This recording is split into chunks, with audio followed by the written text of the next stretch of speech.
Oh no, did you see this? Did you not see this? It just came out. Yeah, AOC says Joe Biden is our nominee. He's not leaving this race. He's in this race and I support him.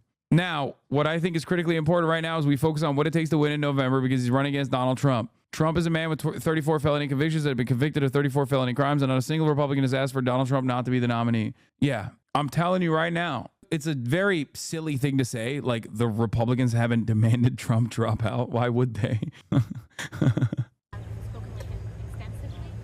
He made clear then, and he has made clear since, that he is in this race. The matter is closed.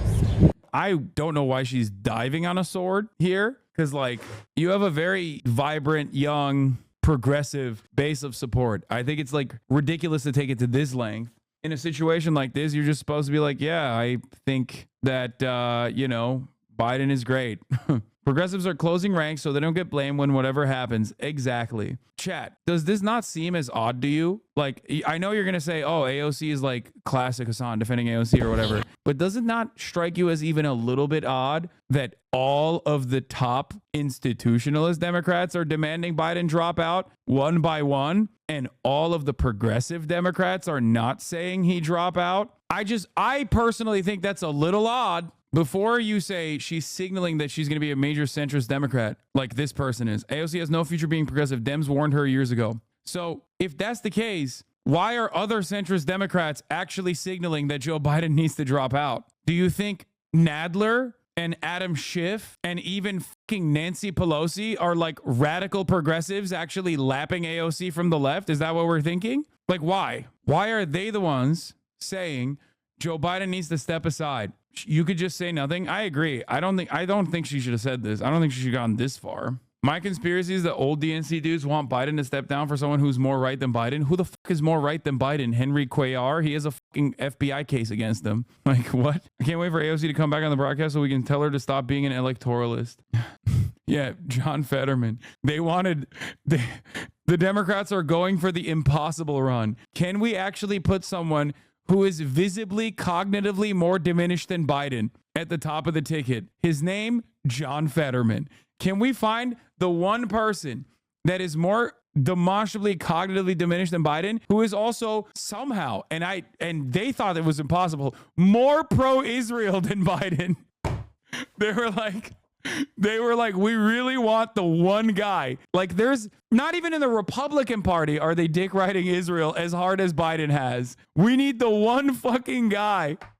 The one guy with more visible brain damage and more unconditional loyalty to Israel. The Democrats are going for this epic run where they get 3 votes total. Okay. Hakeem Jeffries, yes, I make clear to the day after the debate I publicly support President Joe Biden and the Democratic ticket. My position has not changed. This is scary. This feels more like they're gonna let Biden do his thing and get his freak on. Maybe she knows who the alternative is to Biden and is a Liz Cheney type figure or even Nick Haley. No, you guys are crazy. But Hakeem Jeffries saying this is actually a little bit different than AOC saying it. Yeah, I mean, this is what I said too. Exactly. Someone pointed out that it's smart that the squad is sitting this one out. Someone is me. He's talking about me. That Rashida Tlaib calling for Biden to resign is a guaranteed way to unite the Dems behind him. Makes sense to me. The moderates helped create this mess. Let him deal with it. Yeah. The progressive wing coming out and being like, I hate Joe Biden, he shouldn't fucking run, would literally get the establishment Dems, or at least like the holdouts at this moment, to reconsider it. Had reiterated that this morning.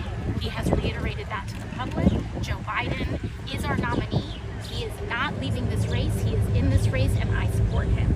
Now, what I think is critically important right now is that we focus on what it takes to win in November, because he is running against Donald Trump, who is a man with 34 felony convictions that has committed 34 felony crimes, and not a single Republican has asked for Donald Trump to not be the nominee. I'm here to win on this democracy. I'm here to win in November, and what's critically important is what the president, I believe that the president needs to do, and I have communicated this, what the president and the White House should do in order to make sure that we win in November. And that is making sure that we pivot and working and increasingly commit to the issues that are critically important to working people across this country. How are we going to expand Medicare? How are we going to expand Social Security? How are we going to... She went far and beyond what she needed to say, kind of worrying. I agree.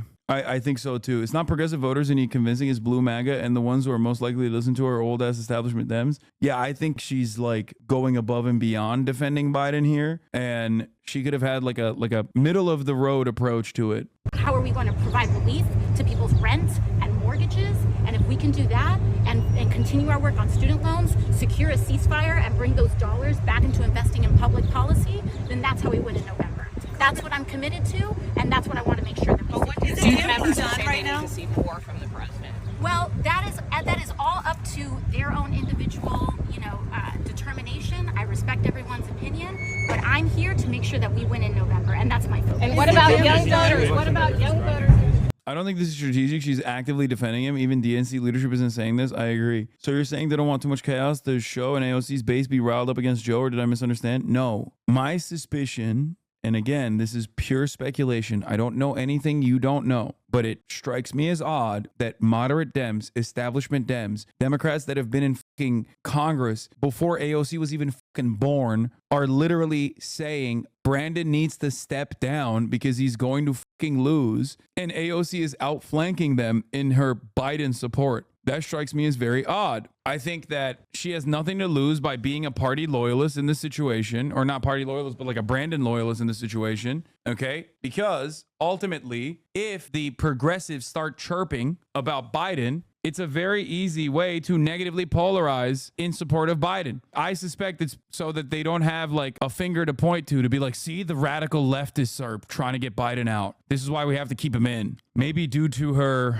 lack of experience. I don't know what it is, but it is above and beyond in comparison to other progressives that have like not really said anything or stepped aside in the conversation. She's like greatly overselling it. Make no mistake, the foundation of our democracy is at stake at this election. Any reporter or pundit who is asking about or talking about the aftermath of President Biden's debate performance and his health should also be spending the same amount of energy talking to the Republicans about why they're still supporting convicted felon Donald Trump. Republicans should be calling for Donald Trump to step down as a candidate for president. I guess that's like the talking point that they're going with. The press should be covering for the American people the dozens of lies he told the debate. Like Pramila Jayapal more so just focuses on Donald Trump in this conversation and doesn't really say much about like whether Brandon should step aside or not. Again, Pramila Jayapal, Progressive Caucus member, so obviously, or the head of the Progressive Caucus. So for her, she's not saying the same things that you hear from Nadler. Like Nancy Pelosi at this point has said more questionable things about Brandon's reelection or his mental faculties in AOC. It's odd. That's all I'm saying. It's odd. No, you're right. She doesn't want to make waves so the left doesn't get blamed. I think it's probably to